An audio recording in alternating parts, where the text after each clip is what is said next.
원래 능엄경이라고 하는 경전은 한국 불교뿐만 아니라 동아시아 불교에서도 굉장히 중요하게 다뤄진 그 경전인데요. 한국에서도 굉장히 인기 있던 경전입니다. 훈민정음이 만들어지고 나서 강경도감에서 언해본이 바로 나올 정도로 조선시대 우리나라에서도 이제 널리 유통되었던 경전이라고 할 수 있죠. 능엄경은 여러 가지 제종이 종합되어 있으면서 특히 거기에는 선적인 것이 삼매와 수행, 증득에 대한 이론들이 아주 정밀하게 되어 있기 때문에 우리의 견성에 대한 이론이 아주 탁월하게 있습니다. 특히 능엄경 안에 있는 이구원통이라고 하는 것은 보조 스님의 수심결이라든지 한국 불교에서의 자기를 깨닫는 것, 이 본성자리를 깨닫는 것에 대한 아주 강력한 이론적인 근거가 되는 그 경전입니다.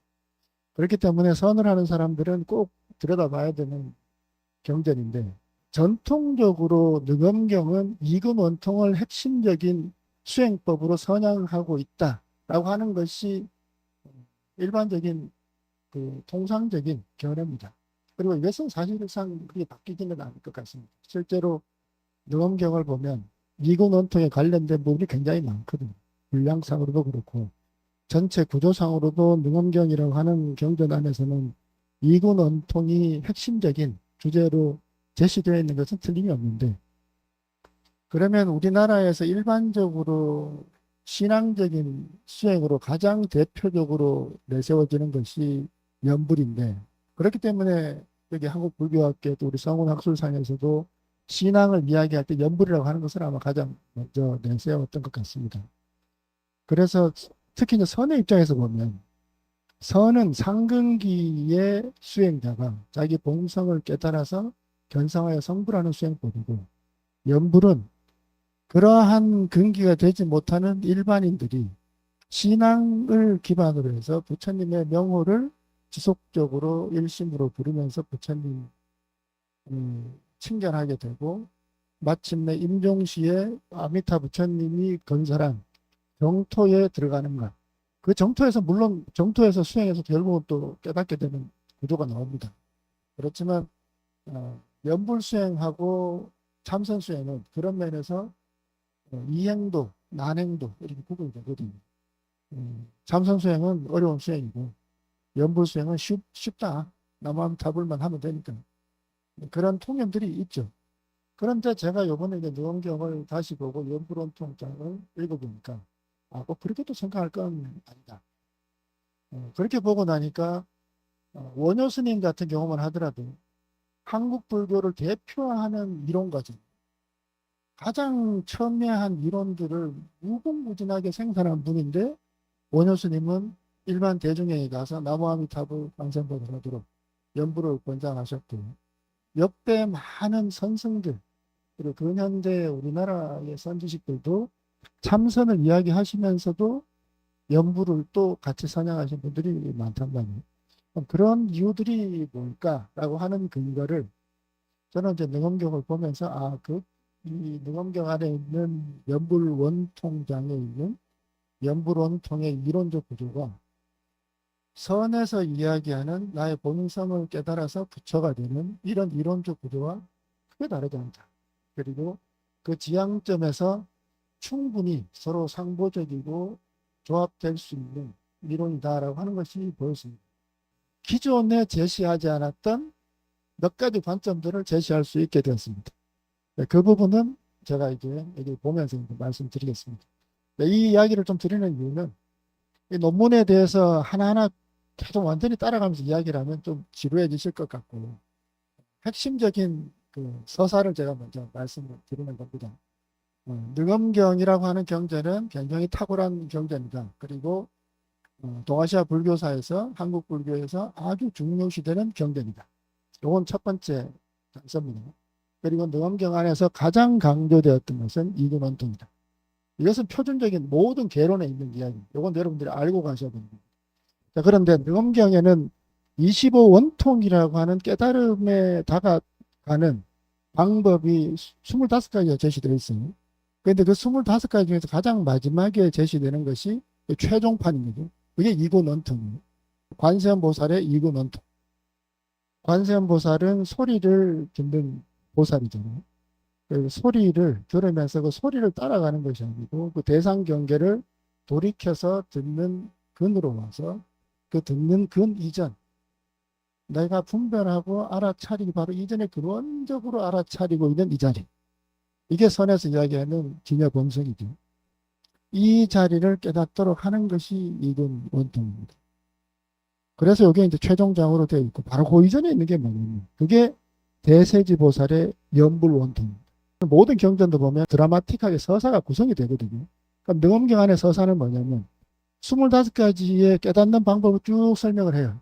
그러면서 가장 마지막 최종장을 이근 원통으로 해서 아주 이제 세밀하게 나갑니다. 권도 바뀌어요. 6권에 이근 원통이 들어가고 5권의 마지막에 들어가는 것이 24번째가 연불원통이에요. 그러면 연불원통하고 이근원통은 한 끗 차이라는 거죠. 일단 구성 자체로. 그럼에도 불구하고 능엄경은 선적인 느낌이 더 많이 나는 경전입니다. 그래서 이근원통이 그 본인은 그거는 뭐 부정할 수 없는 거지만 능엄경 안에 내재적인 논리 안에서도 연불원통이 갖고 있는 독자적인 논리와 가치가 충분히 발견될 수 있다. 그런 부분을 제가 이제 드러내보고 싶었던 겁니다. 예, 순서는 뭐 이렇게 쭉 나갑니다. 아까 제가 설명드렸던 거죠. 25가지 원통법이 있는데 이 중에서 문수보살이 선택한 것은 이근 원통이다. 연불 원통은 이근 원통에 비해 차선적인 법문이다. 바로 한 끗 뒤에 근기가 떨어지는 일반인들을 위한 수행법이다. 이런 통념들이 우리 능엄경뿐만 아니라 사실 다른 데도 있지만 능엄경에도 이제 그것이 같이 반영이 되어 있습니다. 자, 그렇다면 문수보살의 선택이라는 경문의 구조가 이근 원통의 위상을 확고하게 만들고 있지만 그것이 연불 원통의 독자적 위상과 가치를 부정하거나 격하하는 것이냐. 그렇지 않기 때문에 이제 제가 논문을 쓰게 되는 거겠죠. 이전에 명조 스님께서 쓰신 좋은 논문이 있었습니다.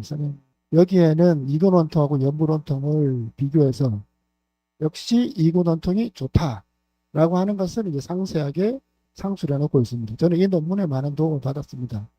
그렇지만 저는 이제 뒤집어서 연불 원통의 의미를 조금 더 올려보자, 조금 더 부각시켜보자 라고 하는 입장에서 논문을 쓰게 되었는데 이 내용들은 이제 뒤쪽에 같이 보면서 말씀드리겠습니다.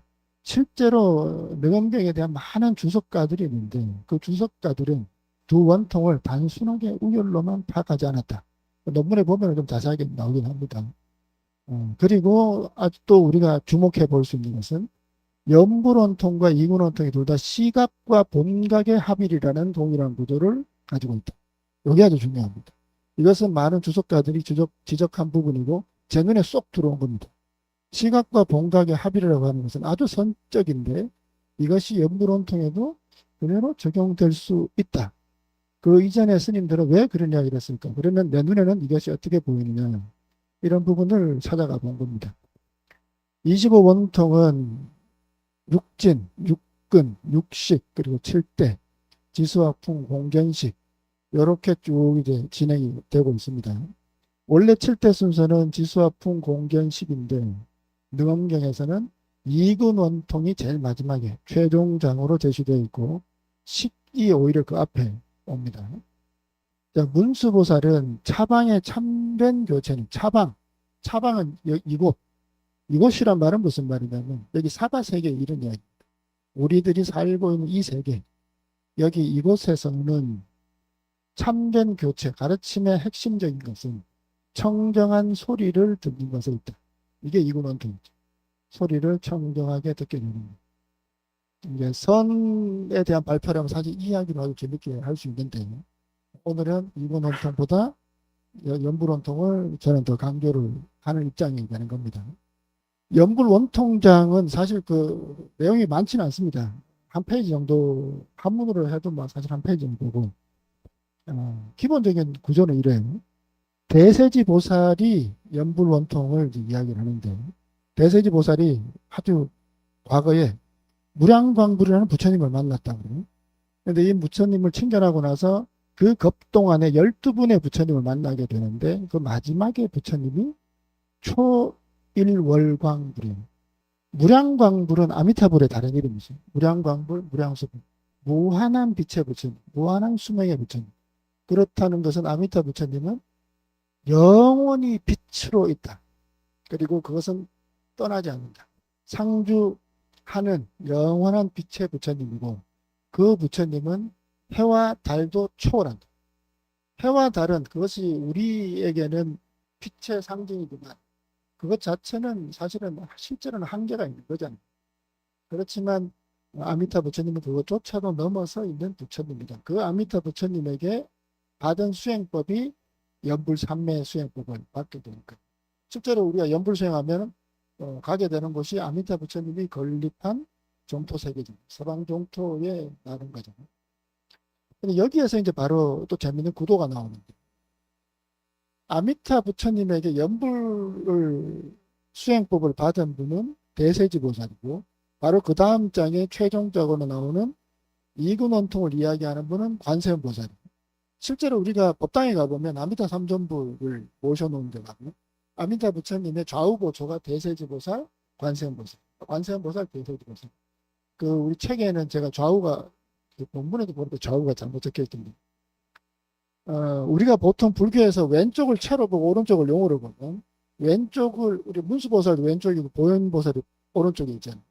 지혜와 자비 이것이 핵심적인 그 불교 도상의 기본인데 마찬가지로 아미타 부처님 왼쪽에 있는 관세음 이군 원통이 그 두 개가 갖고 있는 상보적인 측면 지혜와 자비 물론 불교에서는 어떤 지혜를 이야기해도 자비가 빠진 지혜는 없고 어떤 자비라도 지혜 빠진 건 없습니다. 다만 어떤 것이 더 포인트가 어디에다 방점이 찍히느냐의 차이겠죠. 그런 부분에서 대세지보살은 자비에 더 세력 힘이라는 거 힘이 있게 또 봐주는 그런 느낌이 있고 관세음보살은 우리가 반야신경에 보면은 조견오온 개공하는 지혜 부처님으로 나오지만 법화경이라든지 우리가 일반적인 관음기도에서는 역시 관세음보살은 자비의 화신이죠. 그럼에도 여기에서는 깨닫는 요 지혜의 측면이 조금 더 유언경에서는 부각이 된다고 볼 수 있죠. 요 두 개가 상보적인 측면이라고 하는 것이 이런 구조에서도 볼 수 있다. 그리고 여기에 세 가지 비유가 나오는데 어떤 이야기가 나오냐면 이게 이제 연불수행의 어떤 대의입니다. 연불수행의 구조라고 할 수 있는데 어떤 두 사람이 서로를 한 사람은 그 사람을 기억하고 한 사람은 기억하지 못한다면 아무리 이 사람이 기억하고 있어도 둘은 만나지 못하고 만나도 만나지 못하고 봐도 보지 못한다. 그렇지만 두 사람이 함께 기억을 한다면 그들은 세세 생생을 지나더라도 함께 있을 수 있다. 그것을 무엇과 비교할 수 있느냐? 엄마와 아들을 이야기합니다. 엄마는 한결같이 아들을 생각하고 있는데 아들이 엄마를 생각하지 못한다면 두 사람은 만나지 못하는 것이고 아들도 다시 엄마를 기억하고 떠올린다면 두 사람은 만날 수 있다. 이게 우리가 부처님을 기억하는 염불이라고 하는 것이 억령, 기억해서 부처님을 부르는 거죠. 그래서 아들이 어머니를 부르는 것과도 같은 구조다. 그런 이야기를 하는 겁니다.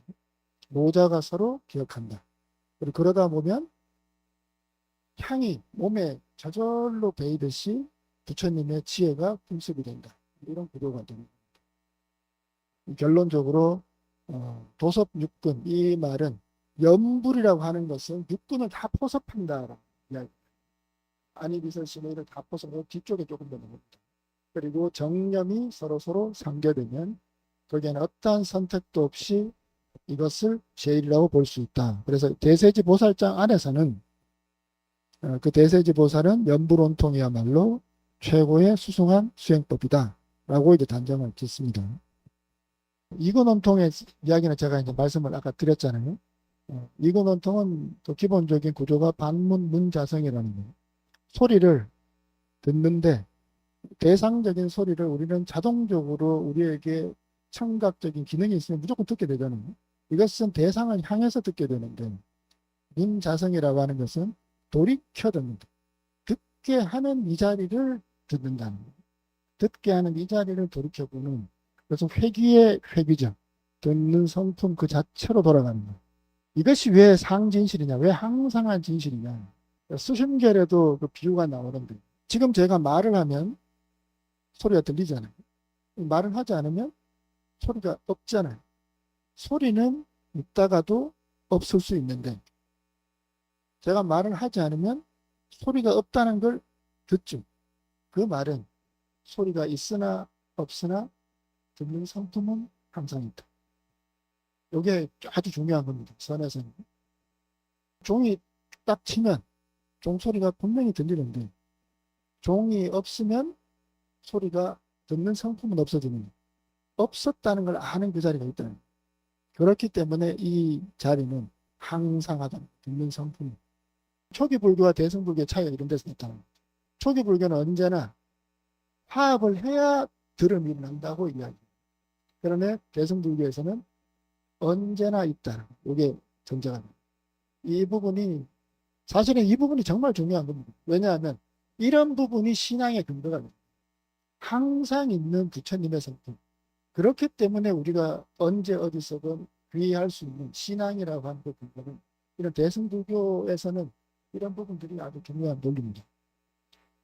그런데 염불하는 것은 그렇지 않다는 이론원통에서 비판하는 것은, 우리가 염불하는 것은 부처님을 염불을 할 수도 있고 안 할 수도 있고 또 성맥이 있으니까 이것은 상진실이 아니기 때문에 항상한 그 과위와 맞지 않다.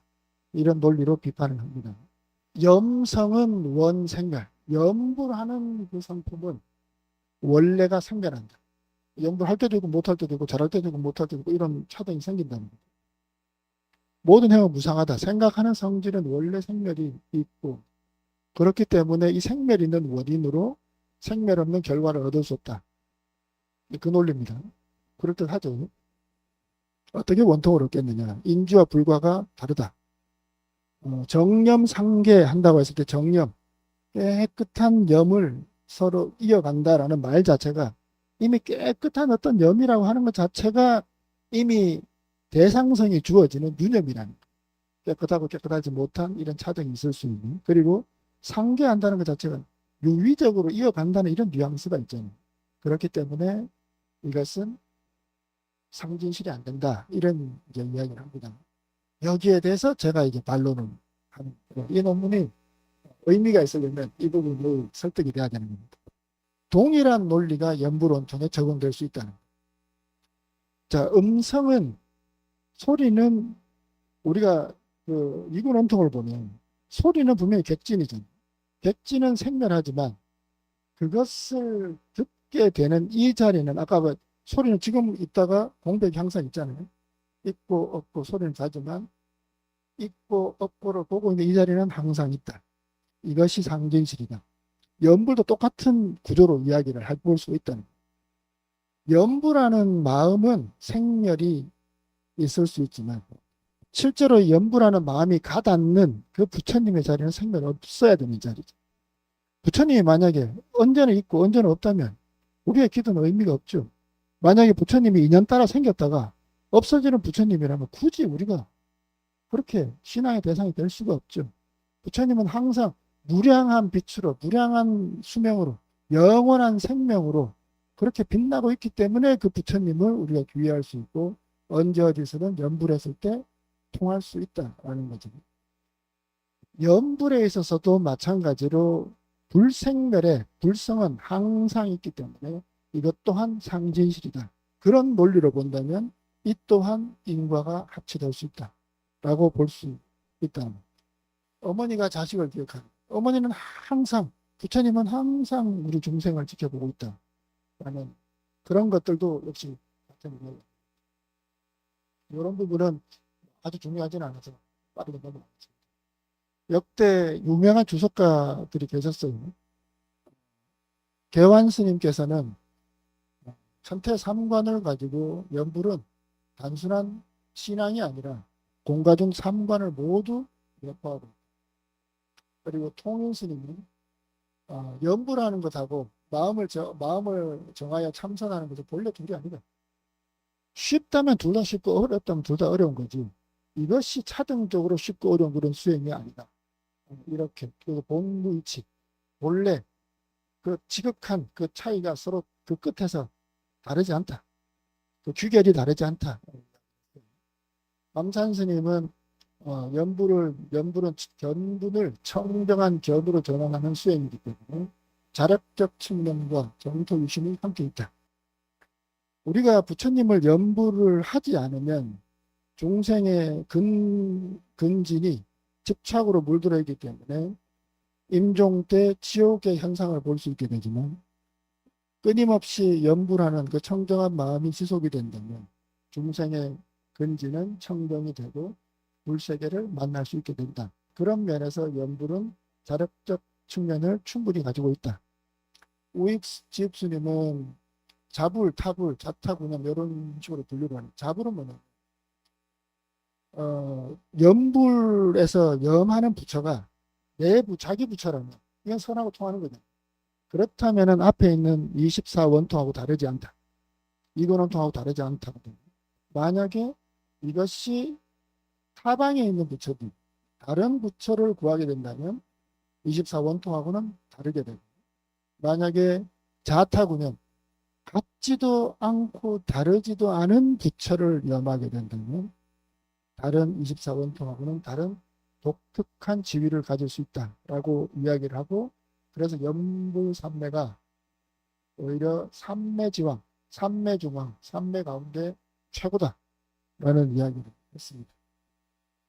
아까 시각과 동각 이야기를 했던데 이건 기실론에 나오는 이야기죠.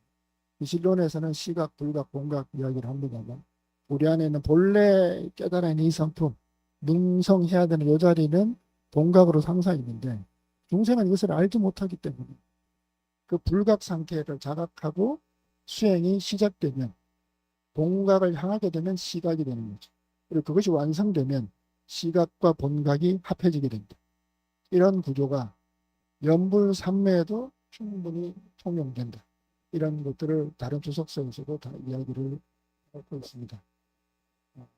그 비슷한 것이 이제 향광장엄 아까 이야기했던 것이고, 가능도교 같은 경우 부처와 중생이 합이라는데, 이근원통 같은 경우는 내가 찾아가야 되는 이런 느낌이 들 거예요. 그렇지만 가능도교는 그 중간에서 만나는 뉘앙스가 있는 거예요. 아들이 잃었던 어머니를 다시 기억하면서 어머니를 찾을 때 그 어머니의 그 마음과 내 마음이 그 가운데서 감흥하고 만나게 된다. 그런 면에서 자력적인 반문 수행이면서 이근원통과는 다른 연불원통의 독자적인 수행 원리가 만들어질 수 있다. 두 개의 차이를 정리를 해보면, 이근원통은 이근 하나에 집중하고 연불원통은 육근 전체를 총섭하고 포괄한다. 이것은 자력적으로 자성을 탐구하는 수행이고, 이것은 부처와 중생이 가능도기하는 자타가 함께하는 그런 수행이다. 이근원통은 버리는 것, 연불원통은 돌리는 것. 이것에 근기가 예리한 수행자에게 적합하다면 연불원통은 일체 근기, 무선택, 그리고 이 수행 대상은 문성인데 이것 또한 상진실의 자성이라면 연불원통의 불 역시 상진실의 불성이다. 이러한 논리는 시각과 본각의 합일이라는 이러한 구조적으로 설명될 수 있다. 그렇기 때문에 이근원통 우위론은 여전히 르엄경은 이근원통이 우위론이 영원히 앞으로도 그렇게 갈 겁니다. 그렇지만 특수한 맥락이다라고 하는 것을 우리가 생각을 해야 된다. 그리고 염성의 생멸이라는 비판의 논거는 동일하게 연불원통에도 적용되어서 될 수 있다. 여러 주석가들은 단순한 우열로 파악하지 않았다. 연불원통만의 독자적인 수행 원리가 있다. 시각과 공각의 합일이라는 동일한 구조, 이런 구조는 상보적인 두 축이라고 볼 수 있다. 마지막으로 한 말씀만 드리면, 우리가 경전을 보는 관점에서 모든 경전은 이미 우리 시대는 알고 있는 거예요. 부처님 당시에 쓰여진 경전이 아니라는 이미 우리는 알고 있어요. 그렇다는 얘기는 모든 경전은 특정한 관점의 취합물이고 결과물이라는 거예요. 그러면 그것은 불교가 오면 쭉 수많은 과정이 지나가면 그 해석이 결집된 특정한 목적을 가지고 만들어진 경전들이다. 모든 경전엔 의도가 있고 지향점이 있다라고 하는 것을 우리는 인정을 해야 돼요. 그럼 지금 우리 시대는 그 모든 지향점들이 이미 우리가 다 노출되어 있는 상태죠. 초기 불교부터 해서 선까지 정토 모든, 특히 이제는 서구화된 불교, 또 현대적으로 각색된 불교가 다 들어와서 지금 우리 시대는 경쟁하고 있는데, 어느 하나를 누군가가 의도적으로 줄 세우기는 어렵다. 그렇지만 각자는 또한 자기만의 교상 판석이 있어야 된다. 왜냐? 그게 없으면 길을 잃어버리거든요. 그런 면에서 중심이 없되 또 중심은 있어야 되는 경전이라고 하는 것이 그러한 산물임에도 불구하고 그 수많은 세월 동안 수많은 선지식들은 그 경전을 또 그렇게 금과 옥조처럼 보면서 그것을 중심으로 수행해 올 수 있었던 이유도 또 거기엔 또 분명히 있다. 그렇게 해서 깨달았고 이 마음의 평화를 얻었던 그분들의 역사가 분명히 존재하고 있다. 그리고 그것은 앞으로도 영원히 흐를 것이다. 이런 부분을 우리가 믿어 주어야 대승불교가 살고, 그렇게 해야 이 땅에 불교가 살 수 있다라고 생각합니다. 예, 마치겠습니다. 감사합니다.